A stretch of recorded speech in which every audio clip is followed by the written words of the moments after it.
All right. Can everybody hear me? All right, I guess we get started. Excellent. So, first of all, hi. Excellent. So, this is Autopkg Munki You, automating third-party application updates. I am Damon Vogel. I come from SUNY, Suffolk County Community College. For those of you that don't know, SUNY is the State University of New York. Okay? I've got a couple of things real quick before we get started. And of course, now this doesn't want to work. Let's try that again. There we go. Number one, we have the catch box. It's in the back. And they're requesting that we use the catch box because especially in a room like this, if you have a question and you're way in the back, there's no way the mic's going to pick you up. So the video will include all of the questions as well as all of the answers. Ours is lucky enough to be bright green as opposed to the orange one that I have. But just please wait for the catch box to get out to you, and then I'll be happy to answer any questions. The other disclaimer is I've seen a lot of great presentations this year. I was here last year. I got to see a lot of great presentations, and this one is a type that I saw last year. I have yet to see this year. I'm here to tell you guys how I did this. Okay? That doesn't mean that it's the only way to do it, nor it might not be the best way to do it. But it's how I developed it based on what I needed and how we grew, and this is what I ended up with. So if you guys can take one thing out of this talk that you say, hey, listen, I can do that, or hey, that's a little bit different from the way that I do it, or even better, hey, this was a problem, let's not repeat that problem. That's really what I'm looking for. I'm also looking for you guys to turn around and say, hey, listen, I do this, why don't you try that? I definitely understand that mine is not the best way or the only way to do anything. And also, as the last disclaimer, none of the images in here are mine, and original credit to whoever they belong to. So let's get started. Okay? So my name is Damon Vogel. I am a professional assistant 2 at Suffolk County Community College. There's my email up there. Okay? A professional assistant 2, for those of you who actually are interested, is one of those catch-all titles in my college. Unfortunately, we are neither administrators, nor technically are we faculty, nor technically are we staff, so we're one of those everything else. So I'm a professional assistant. My coworkers are professional assistants. The fine gentlemen that set up the biology labs for all the biology teachers between classes, they are professional assistants, among many other people across the college. We are also considered technically non-teaching faculty. So that's always a little bit interesting, but we are also considered 12-month faculty, which confuses the heck out of everybody because they're like, okay, you're faculty, so that means you're off on the summer. Nope, I'm a 12-month faculty. I work all the time. Well, what do you do? Well, the same thing I do in the other 10 months, but I get to do it over the summer too. So Suffolk County Community College is out on Long Island, New York. We have, we're going to talk about that a little bit more. I'm the only full-time Apple technician on my campus.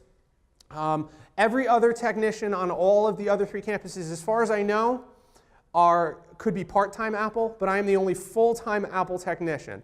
I'm also an Apple certified hardware technician, and essentially anything that's Apple, I'm the primary guy on. So as, of course, this room would know, if you are in a mostly Windows shop and you are the only Apple guy, does that mean all that you do is Apple? Of course not. What does it mean? It means you're the everything else guy, which is what I am. So the Linux servers I run, the Raspberry Pis we work on, we deal with all of that. My primary work is to support the graphic design, interior design, photography, and computer art programs. And just as a quick, you'll notice this in a lot, I'm a big fan of the graphic user interface. Okay? I know we've talked about that. In fact, in the last one that I was just in, they said, hey, the terminal is great. Absolutely, I agree, but sometimes you just got to see it in front of you. Okay?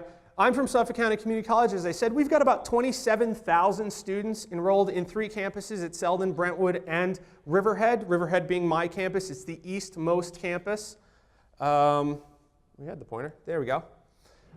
Suffolk County Community College is the largest community college in New York State. We offer associates in arts, sciences, applied sciences, degrees in professional certificates. This all came from the website because they said, hey, put that in there. It's great for you.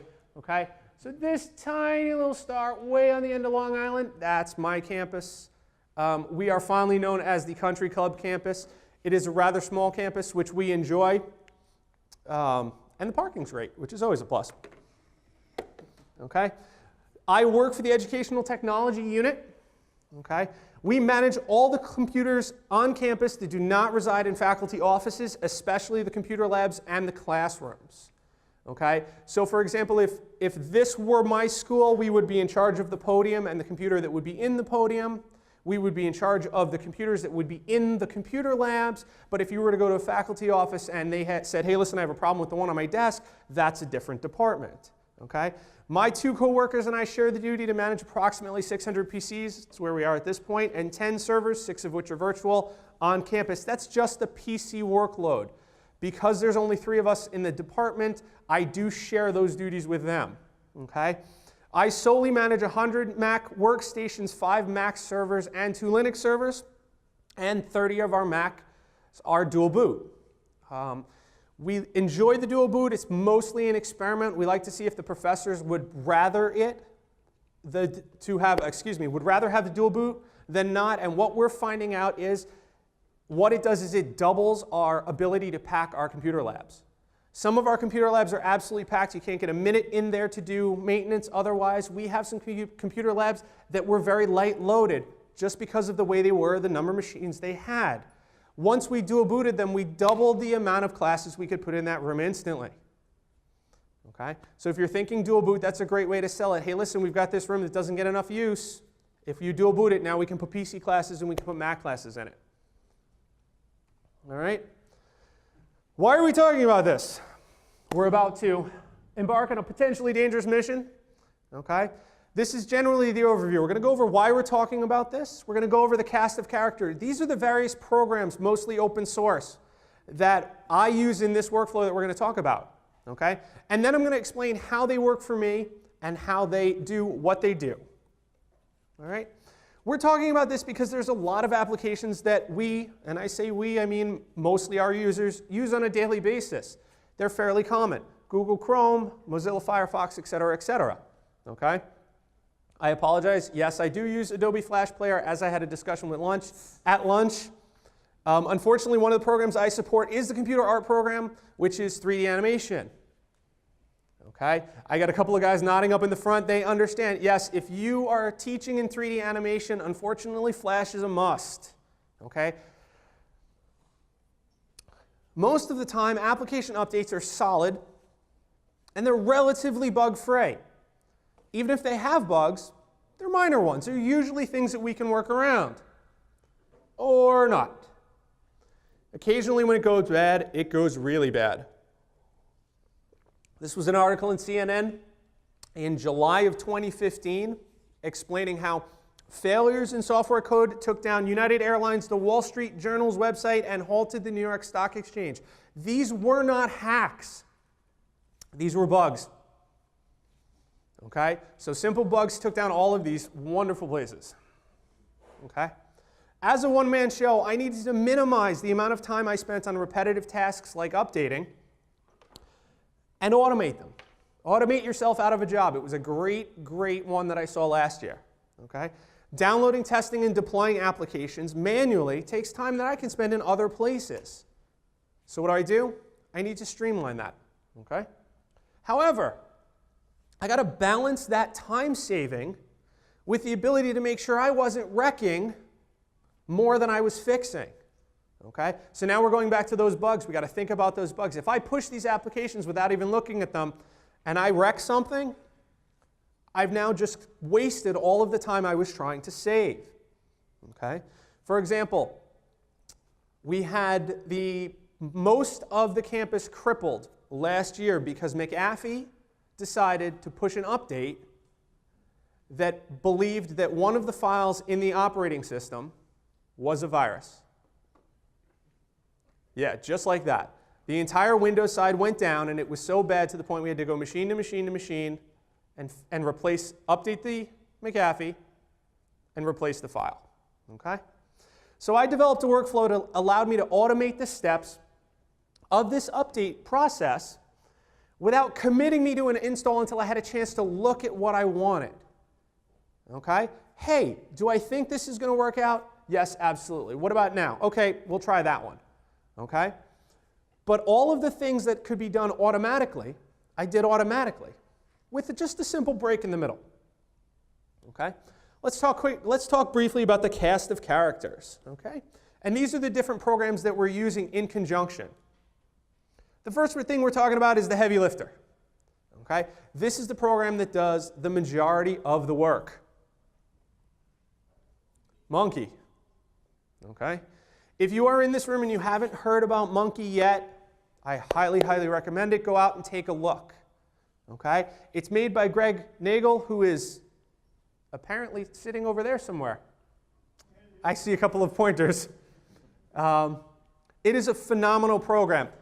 If you get a chance, he had a workshop Monday morning, another one Tuesday morning, and he has a third one on Wednesday morning. Go take a look. Okay? It's a set of tools that when used with a web server-based repository of packages and package metadata can be used. Okay. It allows you to create a repository in which you can push out packages, okay, of all different kinds. You can do applications, you can do script-only packages, and just in case you were wondering, yes, it's slightly nerve-wracking to be talking about this program with him sitting in the back. Okay? It's a really extensive program, okay, that allows you to do many, many good things with it. So as you can see, it's developed from a little program, hey, listen, I can do this with it, to a fairly large program, and we'll talk about that in a minute. Okay? I use it as the central repository for all the applications I store locally and I deploy to my workstations. Okay? It uses what are called manifests, which are lists of items written in XML that say, hey, listen, I want all the machines on this side to install this software. I want all the ones in this room to install that software. Okay?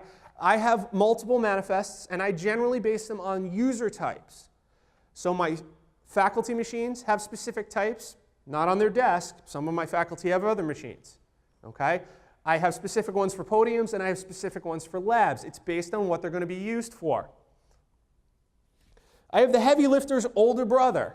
That's the one that tells him what to do. Okay? Those of you who are older brothers will know this. Those of you who are younger brothers will know this and cringe. Okay? That's MunkiAdmin. Okay? MunkiAdmin was made by Hans, I apologize. I can't even do it without looking at it. Jutilanian. Okay? And it's a GUI for Munki. And that's the general gist of it. Okay? It's extremely handy if you're not a terminal person. Okay? It's extremely handy if you are a terminal person, because sometimes you just need to see it. All right? I also use the heavy lifter's little brother. That would be the Tattle-Tale. And that's Munki Report. Okay? I actually use Munki Report PHP. Now that's made by Arjun van Bochoven. Okay? And it's a really nice, quick PHP page, that allows you to get a nice overview of your machines. Now MunkiAdmin is going to tell you how your server's doing. It's going to tell you what's in your server. It's going to tell you what else you need, what you have, what's going on with your server. Munki Report PHP is going to tell you what's happening with your clients. It's going to say, hey, listen, that app that you just pushed last week, you're missing 2 machines. They never got it. Okay? I haven't heard from these 2 machines in 10 days. These 2 tried and they failed. Okay? It's a great little, I keep saying little, it's a great web page that allows you to take a real close look at your workstations and see what's going on there. Okay? Now we have the collector. I like that, right? Can't beat The Simpsons. Autopkg is made by Greg Nagel. Okay? And it's a system for automatically preparing software for distribution. Okay? If you were in the last session over there, you heard quite a bit about it. Okay? And what it does is, with recipes, it allows you to pull down applications and load them to that local repository. It actually allows you to load them to more than one local repository. But mainly what I use them for is Munki. Okay? And then again, Autopkg is an automated downloader, which we just talked about. There are many different repositories, and if you sat in that presentation next door, which I just did and it was phenomenal, okay, it talked about how to build your own recipes, which allows you to say, hey, listen, these are the applications that I want. There are currently a ton of recipes pre-built out on GitHub, but what this allows you to do is, and we're going to talk about that briefly, is it allows you to create your own. So some program that, hey, listen, you're the one who's going to use it, and you may not be the first one, but nobody else decided to publish their recipe yet. All right, it allows you to create one of your own. There's lots of different types of recipes. Okay. First, you have the download recipe, and it really does what it says on the box. Hey, listen, this is the recipe. I just want you to download the app. Done. Okay. You've got install recipes. Again, this is very straightforward stuff. Install recipes do what? Install it on the machine. Okay. Packages create package files for you. Munki is the one that I primarily use. That's why it's underlined. It downloads the application and pushes it right automatically into that repository. So all of a sudden, you're no longer manually adding things to your Munki repository. You're allowing Autopkg to do it for you, which is pretty nice. Okay. Now, JSS is if you're using a Casper server, you can work with Casper and have your Autopkg bring it right to a Casper server. Okay? There are many more, but these were the primary ones. Okay? The collector's older brother is called Autopkg R. Okay? And that R in the end makes all the difference. All right? James Barclay, Elliot Jordan, and Josh Senek originally created it, and ongoing development is led by Eldon Arnold, Elliot Jordan, and James Barclay of the Lind Group. I believe Elliot Jordan is actually in the room. So if this wasn't intimidating before, essentially, all the big names that ended up on my slide are listening to me speak. So we're just going to get through it. It allows you to work with Autopkg, again, with that GUI. Okay? Because sometimes, hey, listen, the GUI makes your life a little bit easier. So it allows easy locating of recipes and repos. Now, next we have the fixer. And the fixer is Recipe Robot, and this is that fabulous presentation I just went to last. And it was literally right next door. Okay? Recipe Robot is also made by Elliot Jordan, who is still here from 5 minutes ago, hopefully. And it's the easiest way to create new Autopkg recipes for new Macs. Okay? It's a GUI that works via drag and drop. And obviously earlier today I went to his presentation. I wasn't going to miss that one. Okay? Now, what do I use it for? Well, I use Recipe as my first stop to create any recipes for Autopkg that I can't already find on a repo. Okay? So if somebody has already made it, good. I will absolutely use anybody else's. Okay? There's tweaks and things that have to be done to make it specific to me, but to have the base that somebody else worked on gets me that, it gets me there that quicker. All right? And then I go to Recipe Robot. I say, listen, I can't find one, so let's make one. So I use Recipe Robot to create it. All right? Next, we have our day-to-day worker, and that's LaunchD. Everybody should be fairly familiar with LaunchD if you're not. Okay? LaunchD was apparently made by Dave, I can't even say it, Zarzicki at Apple. Okay? It's been in the Apple operating system for quite a long time now. Okay? And all it is a way to automatically run programs at a specific time. You can run them at a time. You can run them on startup. It's got a whole bunch of really great options. But again, the problem that I have with it is that it's plist. It's plist based, and that tends to make my life a little bit more difficult. I can write a plist, that's no problem. I get there eventually. My problem is I have a tendency to drop characters. Oh wait, I need an opening and a closing bracket? Oops. So specifically for LaunchD, we're going to move forward. Specifically for LaunchD, there's a program called LingonX. And for $10, Peter Borg made this program called LingonX, and what it allows you to do is create these plists automatically. Okay? And it is an absolutely easy tool to just create these plists quickly and easily. Okay? If you're a plist guy or a plist girl, absolutely. Okay, I'm not. So I use LinGunX. Now I use LaunchD to do three things. Well, I use it to do more, but for this talk, I use it to do three things. Number one, I say, hey, listen, download all of the applications that Munki is offering. Number two, install them. And number three, reset the machine. That's all it's for. Okay? Now, how do these work for me? Okay? The first two paired up are the collector and the collector's older brother. That's Autopkg and Autopkg. What do I do with that? That's what I use to get the applications that I need, that I'm using on a consistent basis. Okay? Right now I have 23 to 24 recipes because apparently Eclipse was having problems just before I left.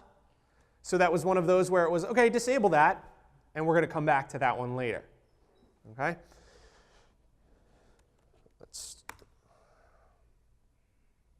Nope, we didn't do Autopkg. Let's do Autopkg then.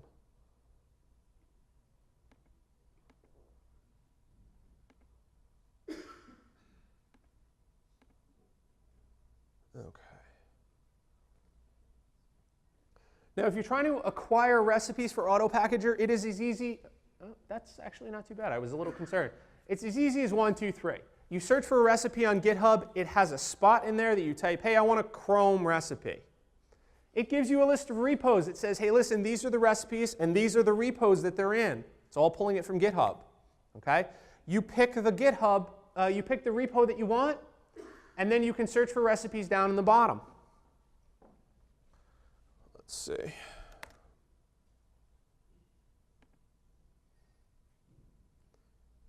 You're going to have to bear with me. Okay. Nope, that's over there. Okay. This is the GUI front for Autopkg. Okay. So what I like about Autopkg is there was definitely a lot of thought put into it. It's easy to use. It gives you all of the stuff that you need right off the bat. When you run the preferences for Autopkg, this is what you see. And what are you seeing? You're seeing, hey, listen, Autopkg requires Autopkg. It requires Git. And hey, it requires the Munki tools. So the very first three things that you see legitimately are, do you have the right version of Autopkg? Do you have the right version of Git? Do you have the right version of the Munki tools? 3 green lights, and you look at it and you go, okay, I'm good. This should work the way that it should work. Okay? Searching out the repos and the recipes.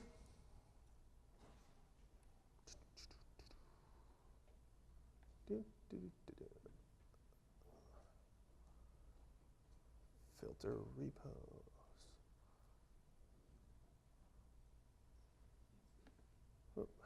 Okay. This is the list of the repos that I'm using, okay, and the recipes within those repos. And what's really nice about this is it allows you to select the different repos that you are using, okay, which means every time Autopkg goes out to check those repos to find out if there was anything new, it doesn't check everyone in the list. It only checks the ones that you're using. And once it checks all the ones that you're using, it says, hey, listen, I know which recipes in that repo you're looking for, and only checks those. Because if you have a repo that has thousands of recipes, you don't want it to check every one. Okay? Excuse me. And some of the repos aren't always that consistent. There's issues with them. They go down. They get changed. So you don't want to check a bad one if you can help it. All right? And as you can see, all you have to do is select the box, search for a recipe. We look for Chrome, just because we like Chrome. We get our drop-down. Okay. Obviously, there's a lot of Google Chrome recipes out there. I use the Munki one. So what I'm seeing is I'm seeing Google Chrome.Munki. It's in the recipes repo. And it's already got a green light on it, which means, hey, listen, one of the other repos that you already have is that one. So you should be able to find it there. So I don't need a new repo. So we're going to close this. And we're going to filter my recipes. And within my recipes, we're going to look at Chrome. Oops, we're going to spell it right first. There we go. OK. So now what we're seeing is the Chrome recipes within the repos that I already have selected. And you can see there are those multiple package types that we talked about. So I can get Chrome as a download. I can install Chrome directly to the machine. I can get Chrome and have it dump it directly into my Munki. Or I can have it and make a Chrome package. Okay? This is all automated. I don't have to come through and do this manually. I do this every 24 hours. Okay? So essentially, every morning, it's usually about 10 o'clock in the morning, it goes through and it runs through all of this. And it says, hey, listen, I want to check all these repos, and I want to check all these recipes. Is there anything new? All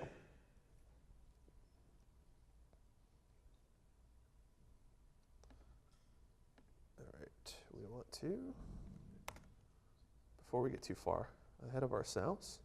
So yeah, there's the schedule page. Okay? Now, of course, you've got this process working on your server in the back, and it will continue to do this. Every morning it's going to check. Well, that's no good if you don't know when it does what it is you want it to do. So how do you get a notification? Well, I get a notification through a Slack channel. Okay? My college has a Slack set up with a separate channel just set up for Munki, because I'm the administrator, so I can do that. Okay? And anytime it downloads anything that's in my list, it goes, ping, hey, you got a new download. There's a new version of VLC. There's a new version of Chrome. There's a new version of Firefox. Okay? So now I know, hey, listen, there's something in there that's been downloaded to the server. Stop. Okay? That's as far as it goes. And as we can see, here's our Slack notifications, which that turned out way more blurry than I thought it was going to, so we're going to move on. Okay?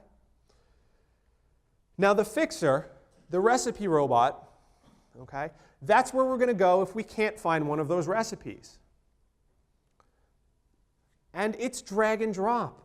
When you start recipe robot,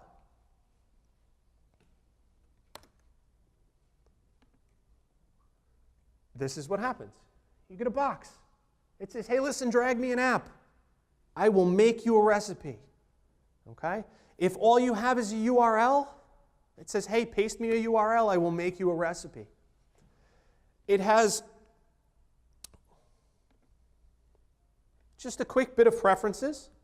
It says, hey, listen, what kind of recipes do you want? You can make downloads, you can make Munki. Those are all the ones that we talked about, plus more, obviously.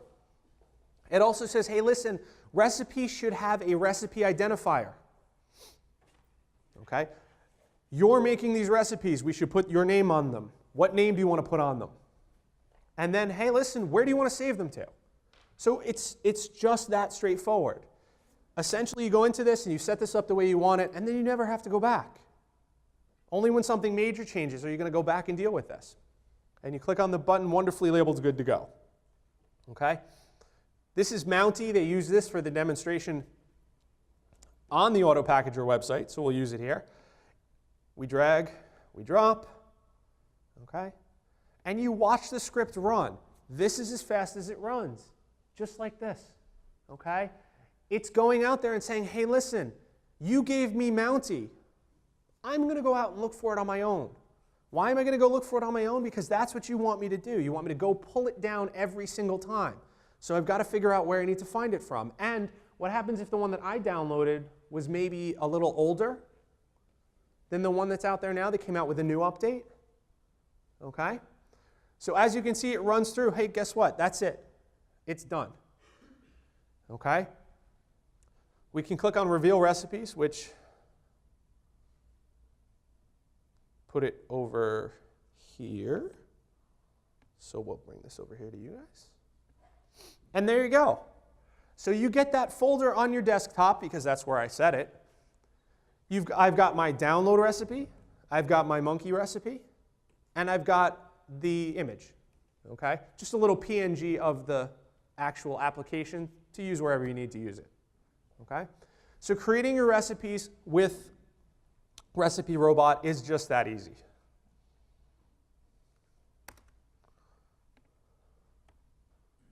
Okay.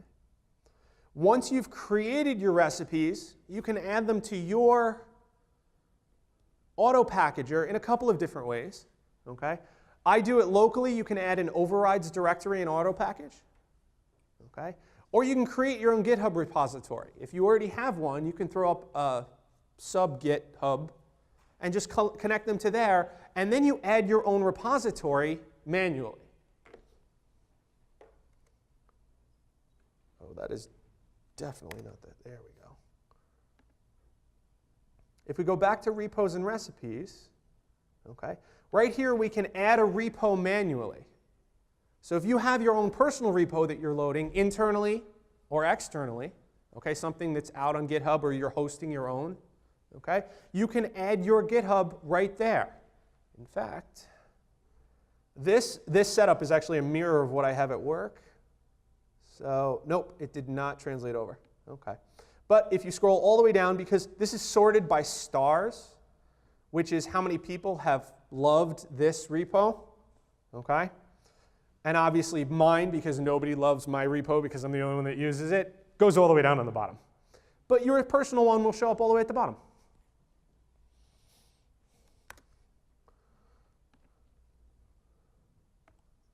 Okay. So now we've got the heavy lifter and the heavy lifter's older brother. So Munki's command line, okay, and it's fabulous for command line, but that MunkiAdmin gives you that better overview. Because GUI, who doesn't love GUI? Okay. Currently, my Munki repository has 248 packages. Okay. Each package is an application version. So that sounds like a lot, but however many current updates of Chrome I have, those are each going to be labeled as a package. They're lumped together, but each one is individually going to show up as a package. I use 3 different catalogs: development, production, and testing. Okay? And I have 10 different manifests, and we talked about that. Manifests are dependent upon location for me.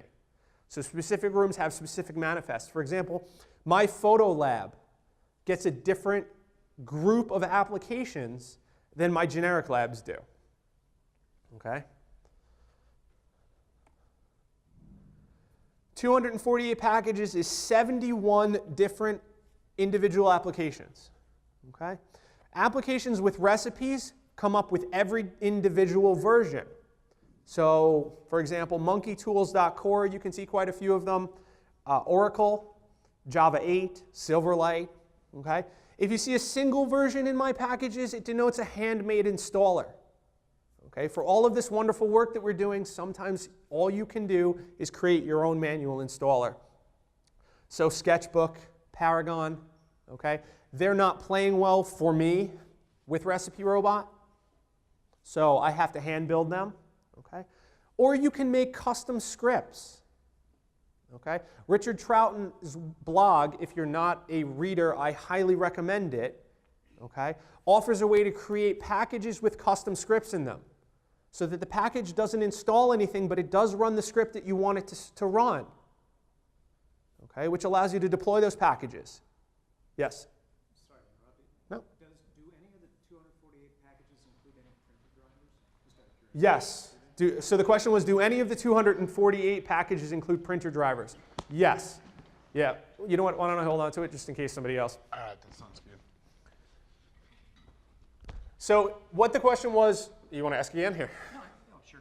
Why not? We'll add it. The question was, do any of those 248 packages, yeah, individual applications, but do any of them include printer drivers?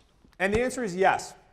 You can take the original Apple packages with printer drivers and push them directly with Munki. Okay? For my Munki manifests, I have 1 faculty, 1 admin, 1 testing manifest, and I have 1 base manifest with 6 conditional manifests. Okay? Conditions are perfect. It's a beautiful day. Munki uses conditions to determine which computers where will apply which manifest. Okay?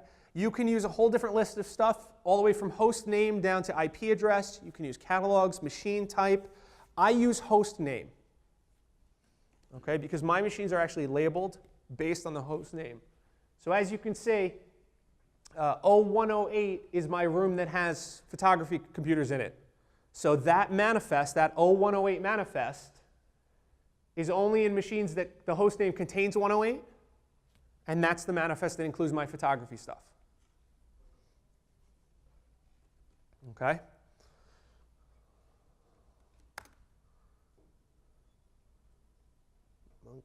MunkiAdmin, here we go. Okay. So this is MunkiAdmin showing a duplicate of my Munki repository that I loaded onto my laptop. Okay? So as you can see, currently we're at, well, it's easier from here. Okay? Production tends to have everything enabled, so we're currently at 256 packages. But as you can see, okay, there's a lot of duplication in here for application names. And we're having a little bit of difficulty. There we go. Okay. But where the duplication isn't happening is the versions. So let's see. If we slide this over a little bit more, we can see the dates.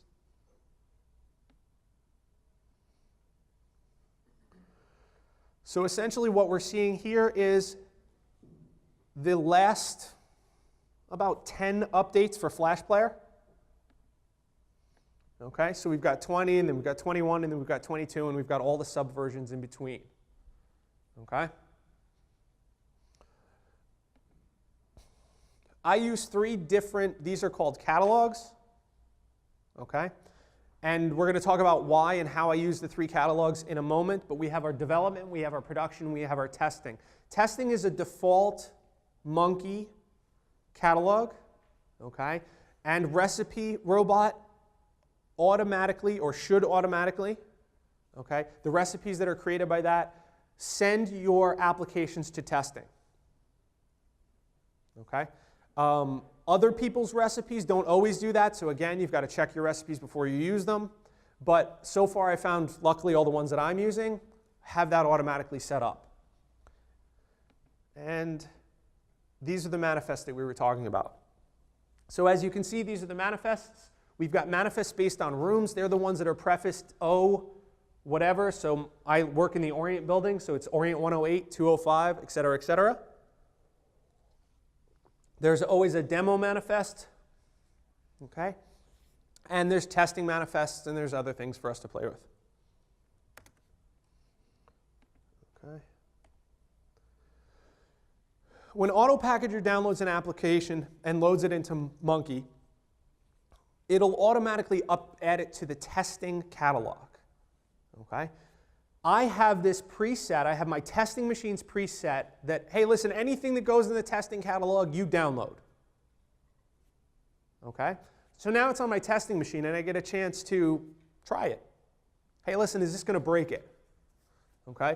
The amount of testing obviously is going to be based on exactly what you're looking at. If you're looking at a major revision of a large application, sure, you're going to test it quite a bit. If you're looking at the 4th Chrome update in a month, you're going to be like, okay, yeah, it works, all right, let's go. Okay? But this is where that division happens. This is that time-saving effort that we were talking about, because this is the only part that you actually have to go back in and try something. So the application downloads automatically, it loads into your server automatically, and it waits there. And once you approve it, it deploys automatically. Okay? When I say it's okay, I add the application to that production catalog, and it pushes the application to all my machines on my schedule. Okay? Now, by default, Munki has a lot of options that will automatically install for you. Okay? And that's going to be specific to your environment. All right? One of the things that Munki does really well is if the computer is idle, it will go and check and say, hey, listen, do I need to do any updates? I'll do that now. Okay? And that's really great functionality in most cases. I unfortunately have computer labs with students in them where I could have my computer be idle for 2 hours, and then in 5 minutes it will fill up with students that need to use it right then. So the problem that I have is I had to turn off all of those settings and say, listen, I want to set up the times in which it installs specifically. Okay? I want to make sure that it happens overnight. I want to make sure it happens early in the morning. Okay? I want to set up all of that stuff. So I had to use these 3 settings. Number 1, suppress auto install. True. Number 2, suppress login window install. True. Okay? It's another great feature. Hey, listen, if we're at the login window, then obviously no one is using it, which is great. But again, we have those students filling that classroom, and then all of a sudden it's, well, this large application needs 30 minutes more. Now I have a student that can't use that computer when they need to in the class. Okay? Now I have suppress user notification. True. Except on my testing machines. On my testing machines, that's false. Okay? And I suppress the user notifications because I don't want the students sitting at the machines or the faculty sitting at the machines to be prompted that there's an update. Okay? I want to be prompted on my testing machine, but I don't need my faculty and my students to have this pop-up that says, hey, listen, we've got an update. Okay? We're trying to remove that from their environment. Munki Report PHP is the Tattle-Tale. And with one look, I get a great idea of exactly what's going on with all of my machines. How many of them are installed? How many of them do I have all together? How many of them missed the last update? Which ones missed the last update and why? Were they just off when they were supposed to be updating? Or did they try and fail? Okay? Munki Report PHP gives you a great oversight, again, of all of your client machines and how they're doing. And again, I just began on Munki Report PHP, so I've got a very basic install, and I'm really looking forward to working a little bit deeper into that one. Okay?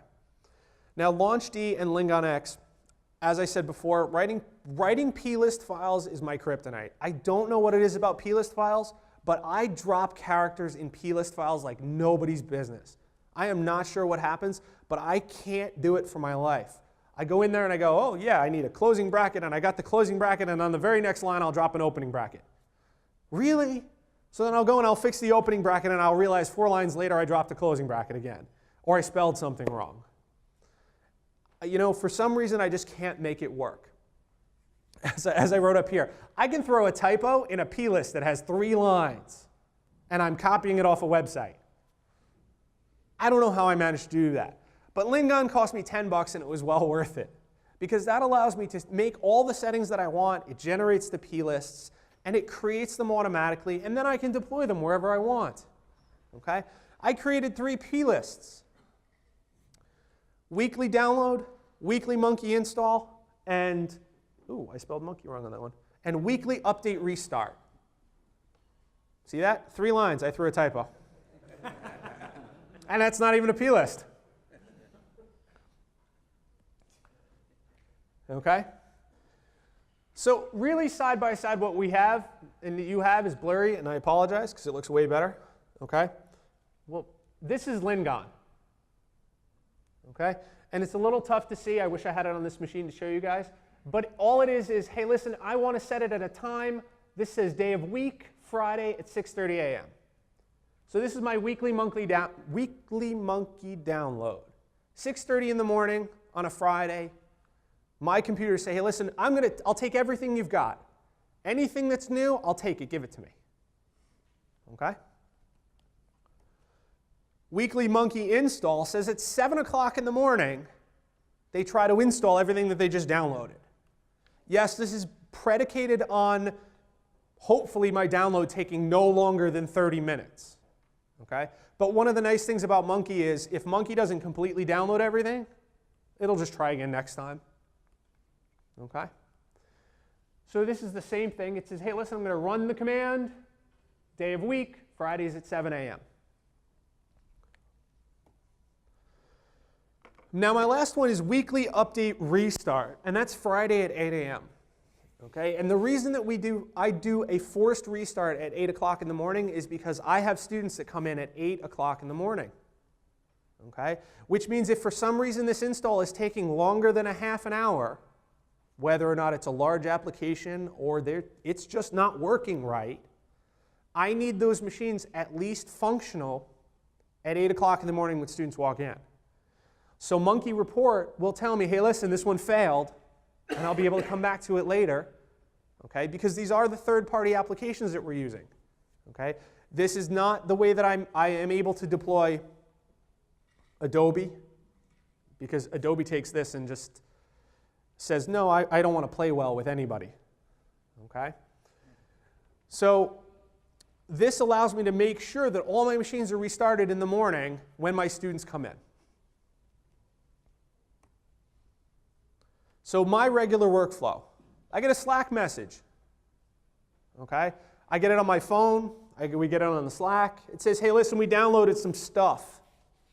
VLC gets downloaded. Excellent, we got a new version of VLC. I'm prompted on my test machine to install the new software. Okay? I can install it one of two ways. On my testing machine, you'll see it shows up right in Managed Software Updater. Okay? And you can click on the Install button. All right? If, for example, I'm not near my testing machine, okay, with Apple Remote Desktop, you can push it via the terminal. Okay? The command is Managed Software Update. It's a two-part. It's first Managed Software Update just by itself. That'll force it to download it. Okay? And then Managed Software Update -- install only, okay, will force it to install anything that's downloaded. Okay? I generally, again, follow it up with a restart because why not? Okay? The differences in these two things is, let's say, for example, I had two different applications that downloaded this morning. I had VLC and I had Chrome. Okay? The Unix commands do everything. So you got two new Unixes, you got two new applications, they're downloaded, they're installed. Okay? The Managed Software local on the machine, the Managed Software Center local on the machine will allow you to do them one at a time. And it's as easy as, hey, listen, let's click install. Okay? It will download it from the server, which it will be hard-pressed to actually find because it's on Long Island. But it'll download it from the server. It will install it, and then it'll say, hey, listen, we're done. Oh, it must have been cached, because I believe it's given it a try. Oh, yeah, look at that. Isn't caching impressive? Oh, and it's running the post-install script. Okay? So that's how I load them right onto my testing machine. I can do it remotely. I can do it locally. If you don't have a dedicated testing machine, occasionally you can do it on your own machine. Sometimes that's what I end up doing. Okay? Then you test it. And you go through all of this software and you say, hey, listen, how many different ways do I want to worry about this? I'm going to try it like this. I'm going to try it like that. I'm going to test this part. I'm going to test that part. And again, this is the part where you have to determine how much you need to worry about this program. Again, the fifth version of Chrome or the fourth version of Chrome this month, I'm going to make sure that it opens. I'm going to surf a web page. Maybe I'll go farther than my home page. But if it goes that far, OK, we can deploy it. Okay? A large download from Chrome, not Chrome, Adobe, maybe a Flash version that I'm hearing not good things about. Okay? That one I may wait. I may test a little bit longer. Okay? When it's been tested thoroughly, then you go, oh, I'm echoing off the catch box. When it's been when it's been tested thoroughly, I go to MunkiAdmin and I add it to the production catalog. Wow. So all I need to do, if that's the case, is I go into the production list, and you can see all of these are currently checked, but the new ones will show up in here unchecked. So for example, the new Silverlight, I go in and I check the box. I save it. It runs through. Okay? And that adds it to the production catalog. And the production catalog is the one that my workstations are connected to. Okay? LaunchD runs the Unix commands to automatically install them. So Friday morning, just like we talked about, okay? 6:30 they download, 7 o'clock they install, 7:30 they reboot, however you want to set it up, okay? That happens every Friday, okay? But they download every 24 hours. So if it comes in on a Monday morning and I get a chance to test it on Monday, I'm good until Friday. If it comes in Friday morning and I decide to wait, all I have to do is not put it in deployment until I'm ready. Then I move on to something else. Because that's the entire workflow, and I don't have to worry about that anymore. Okay? There are a lot of different ways to add packages to Munki, which we talked about. Okay? If I can't do it through Autopkg, I'm going to use Recipe Robot, okay, which we demonstrated.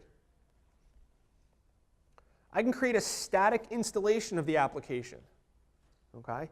And there's different ways to create static installs. Two of the ones that I tend to use are Casper's Composer, okay, which is a paid program, and Munki's Munki Import, which is a terminal command, okay, which is also excellent. All right? And again, if you haven't seen Richard Troughton's blog at dareflounder.wordpress.com, his information is super, super excellent, okay? And it absolutely is relevant. Every time I go to look and I Google search something that I'm having problems with, I am rarely surprised anymore to see this website pop up, okay?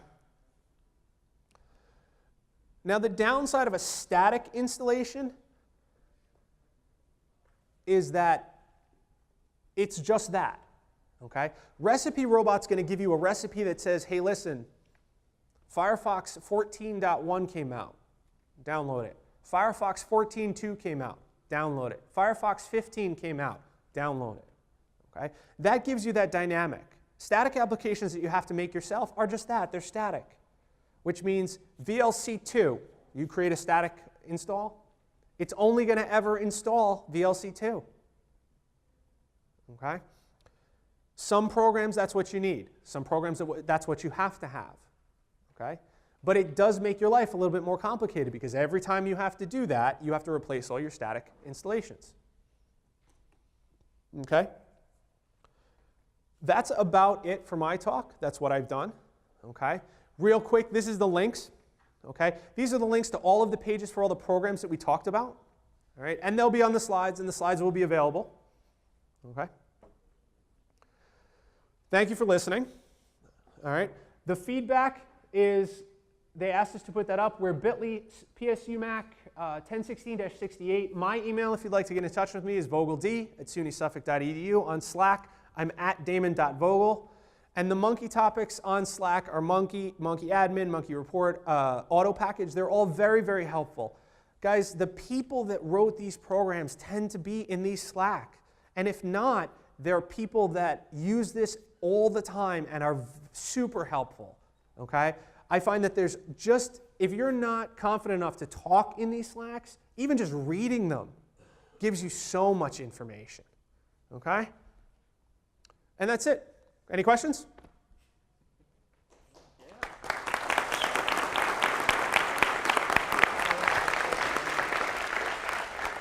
I'm going to walk it most of the way back because I don't think I can throw it from all the way from the front. I'm just curious, for your imaging and then for your labs, how you keep your your machine labs in a certain state? Do you use deep freeze or are you using anything else? And then how do you image your machines? How do I image my machines? Yes, you didn't talk about that. Well, specifically, this was the third-party application update. But briefly, what I currently use is I currently use Deploy Studio. Oh, we'll make sure we don't hit anybody. Currently, I use Deploy Studio to push a vanilla image. I use Deploy Studio to actually add the plist that's required for, really? You should have just tapped him on the shoulder. While I finish answering this question, pass this back to the corner, please. Sorry about that. Deploy Studio to do a vanilla image. Okay? All it includes is the basic operating system image, and then the plist for Munki and the Munki tools. Okay? With a specific switch that allows you to force Munki to download and connect and download everything that you want on that first install. So my actual imaging process takes about 4 minutes to download and to image that very first vanilla image, and then it takes about 35 to 50 minutes to download all of the first installs of things out of Munki. Okay? Next question. One of the environments I support, we use Deploy Studio to image. We don't keep the machines. It's a refurbishing operation. And we want to install packages that we want to update, but we end up installing different OSs because of the different OSs that are supported by the different hardware. Is there a way of making Robot, select which folder it puts an update in or something like that based on the versions that support it, or is that like totally outside of the scope of anything anybody planned on? Do you get where the issue is? Yes, I understand where your issue is, but again, this is how I use Recipe Robot. I don't claim to be a Recipe Robot expert. In fact, I believe there is one in the crowd. So maybe you can forward that. Maybe you can forward that question to him at a later date. Yes. This might be going into a broader topic here, longer discussion. How do you use Munki to manage software that requires some sort of licensing to it? Well, every case is going to be unique, so licensing specifically is going to be tricky. That's where I tend to use a lot of my static packaging. When I create a application that has a licensing, when I create a package for that, it's going to be keyed specifically for what type of license it is and how that is. So for example, some licensing, all you need is a plist in a specific place. So you can install it, and I use Composer for that. You can install the application with the package and then move the file to that specific place and it will come up licensed. Some, there's really nothing you can do. It's a web licensing and you have to visit machine to machine. Okay? Others like Adobe, we have the educational package of Adobe, so we're lucky enough to be able to make the packages that have the licensing built in. Okay? Any other questions? Go ahead, he's going to throw it to you. Don't let him hit you in the back of the head. Hey, oh!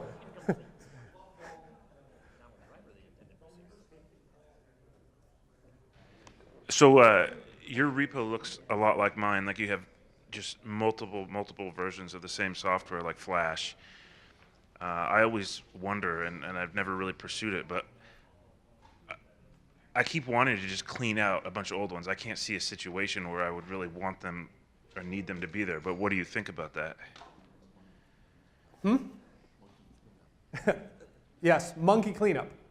And it will absolutely go through and it will clean up them. But I do clean up mine. I do it manually, mostly because I find that when it gets outrageous, it's really a matter of just, I would say, half an hour to go through and clean up all of the old ones. You're right, I've never needed any of the old ones. For belts and suspenders, making sure that everything is okay, I leave the last one and the one that I'm using. But I've never found a need for 3 back or 4 back or 5 back. They just tend to accumulate because it's so automated. So as long as my repo is not filling my drive, I tend to just leave it as it is because, hey, listen, it's hands-off work that I don't have to worry about. And as you're right, it gets crazy, so I would rather every 6 months go in and be like, hey, I'm going to clean it, than have to add every specific one. We got a couple of questions up front. We got a couple more hands.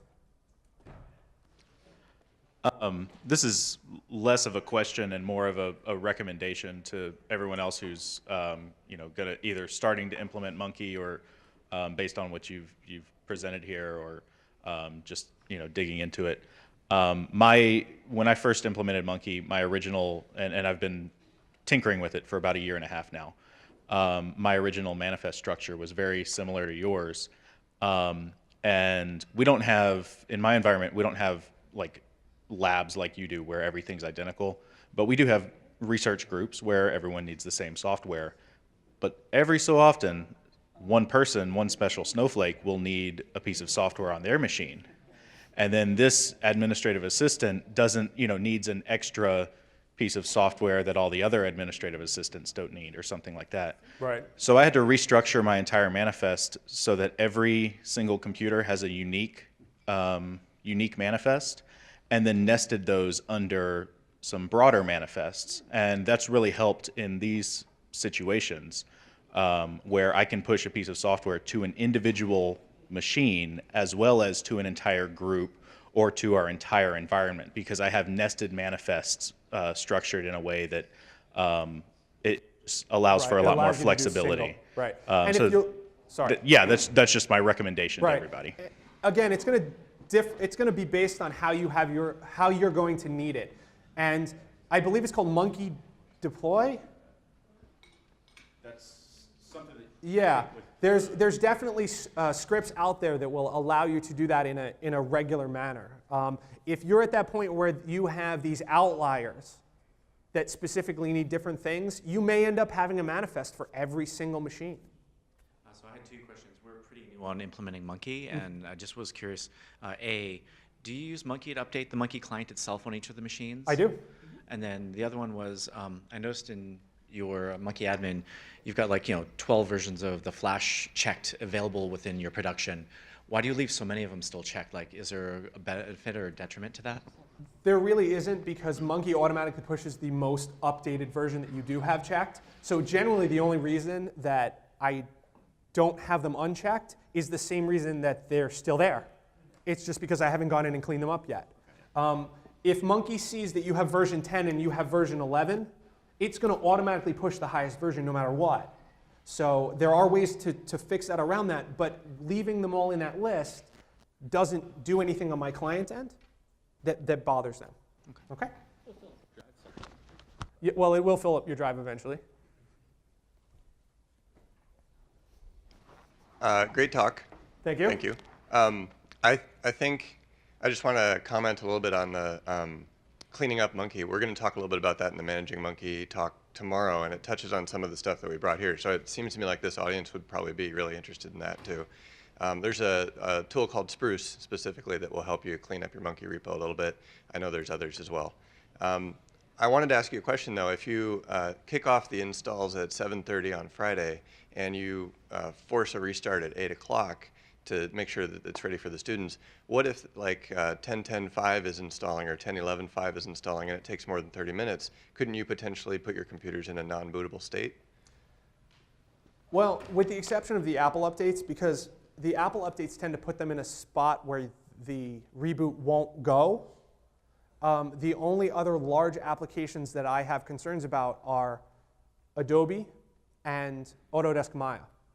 And those two are such troublesome for me that they're manual only.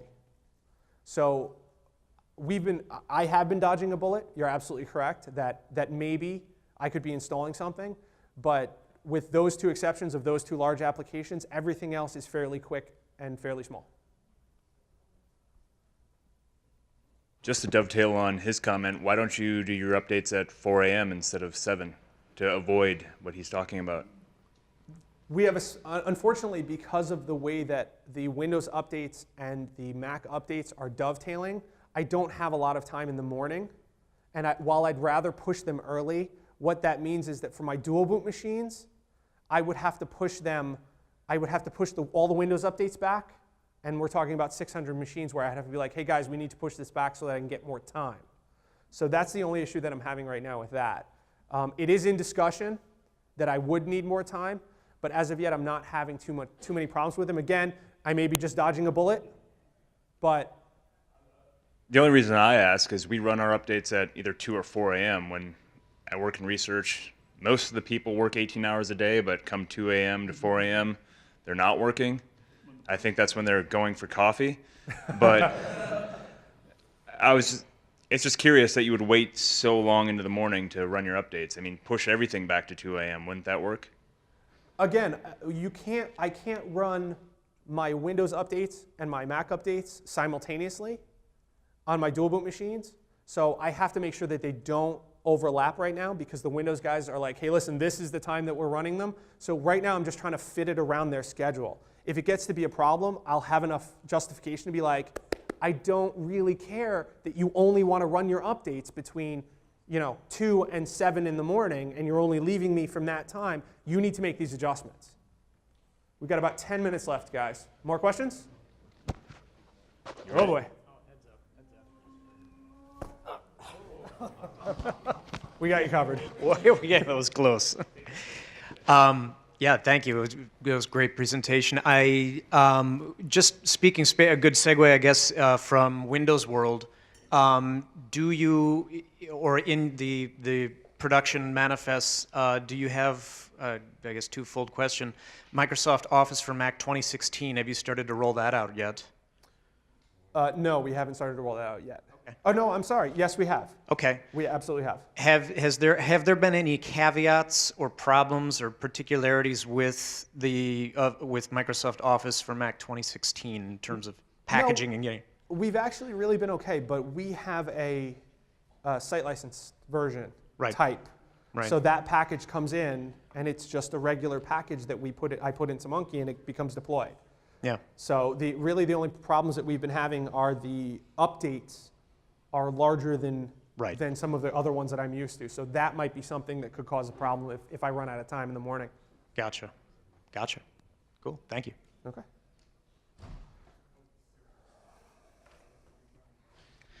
So just to build up on what the gentleman put out, when you have special snowflakes, you can actually do conditions in your manifest where if a person meets this condition, this software will be installed on that computer. So this way you don't have to be building all manifests for individual machines. So Sure, you can just build for that one. It's going to be to taste. It's really going to be, what he was saying was you can actually, instead of creating a single manifest for every person and then grouping the manifests together, you can create a single manifest for your special snowflakes and then use the conditionals to link that to a host name, an IP address, or something along those lines, and say, hey, listen, this IP address needs these machines to be added. It's just a different way to get at the same problem. And another thing about Maya, you can actually install Maya through Munki. Maya has a command line tool that you can do it silently, and it will install it for you. That's how I actually install Maya through Munki, is I've created a package that pushes it and runs the command line with all the setup that I need, including activating it, wrap that in a package, and then use Munki to push that as a whole package. Yeah, exactly. Yep. Okay. Any more questions? Going once, going twice. Thank you very much, guys.